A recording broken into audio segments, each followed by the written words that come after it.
Allahumma salli ala Muhammadin wa ali Muhammad. The sermon of Imam al-Sajjad al-Islam in the Mosque of Damascus song. It is narrated in books and other historical works that when Imam Zain al-Abidin al-Islam was brought together with the women and children of the Prophet's household into the Yazid court of Yazid, he was eventually given the opportunity to ascend the pulpit. The Imam mounted the pulpit and with eloquence and clarity reminiscent of the Prophets delivered a powerful sermon. He said, "O people, those among you who know me already know me, and those who do not know me, let me tell them who I am. Listen carefully. I am Ali ibn al-Hussein ibn Ali ibn Ali Talib. I am the son of the one who performed the Hajj. I am the son of the one who circumambulated the Kaaba and performed the Sa'i. I am the son of Zamzam and Safa. I am the son of Fatima and Al-Zahra al-Islam. I am the son of the one who was slaughtered from the back of his neck. I am the son of the one who was of the thirsty mortar who departed this world without a drop of water.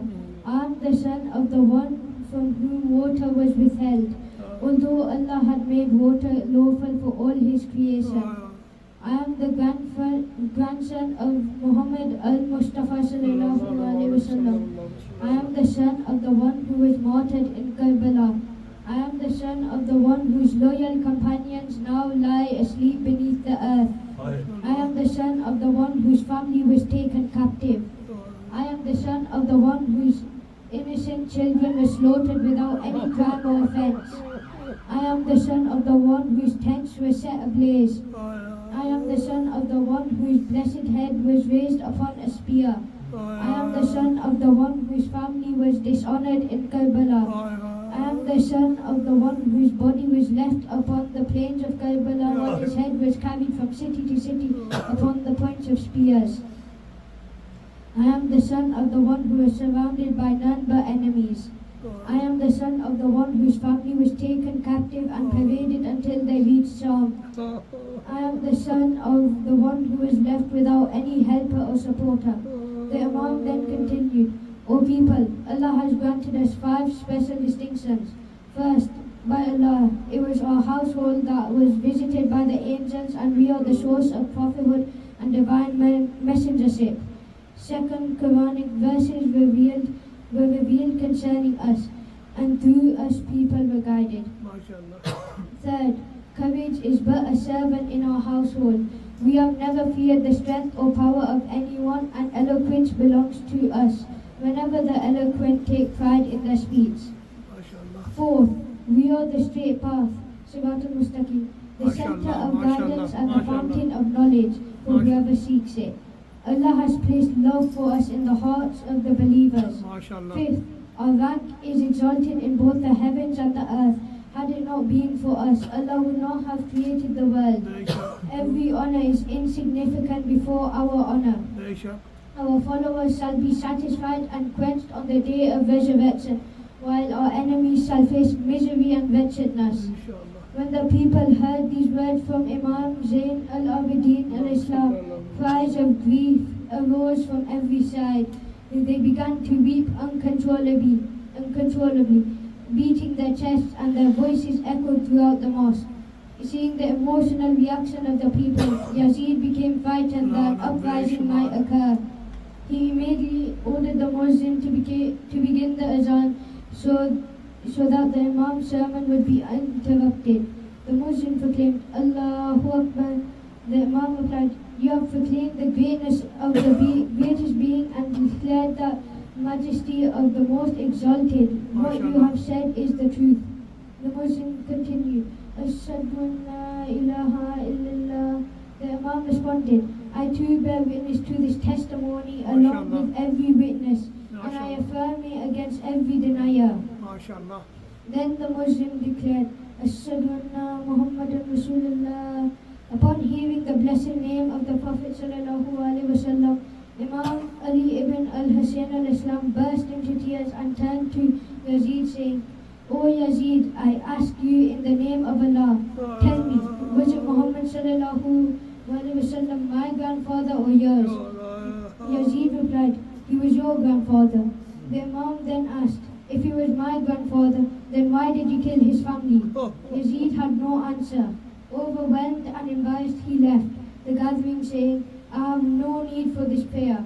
After this, Minhal ibn Amar stood up and asked, O grandson of the Messenger of Allah, how are you?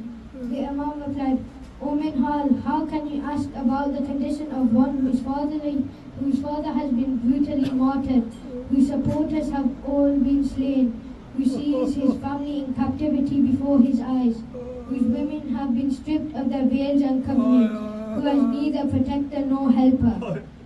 You can see my condition yourself. I remain imprisoned, humiliated and distressed. I have no supporter, nor does my family. We are clothed in worn-out garments, while new clothing has been forbidden to us. You ask about my condition, yet I stand before you as you can plainly see. Our enemies insult and revile us, and we live every morning and evening awaiting death. The Imam then added, the Arabs take pride because Muhammad sallallahu alaihi wasallam was from among them, and Quraysh boast over the Arabs because the Prophet belonged to Quraysh. Yet we are his very household, and despite this we have been murdered, oppressed, burdened with overwhelming calamities, taken captive and paraded from place to place, as to our lineage we are insignificantly and our ancestry dishonorable, as though we had never attained the heights of honor nor belonged to the noblest of families. Today it appears as if the entire kingdom belongs to Yazid and his army, while the family of Muhammad sallallahu alaihi wasallam has become no more than Yazid's lowly captives. Hearing this word, the people once again burst into loud weeping and lamentation. Yazid became even more alarmed that a revolt might break out. Turning to the person who had suggested allowing the Imam to speak, he angrily said, Woe to you, by allowing him to ascend the pulpit. Did you intend to destroy my kingdom? The man replied, By Allah, I had no idea that this young man possessed such extraordinary eloquence. Yazid replied, Did you not know that he is a member of the household of prophethood and the very source of the divine message? At that moment, the Muslim could no longer remain silent. He exclaimed, O Yazid, if you knew this, then why did you kill his father?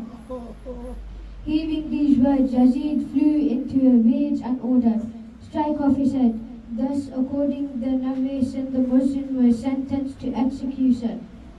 O Allah, send your blessings upon Muhammad and the family of Muhammad and hasten their release and relief and the appearance. Allah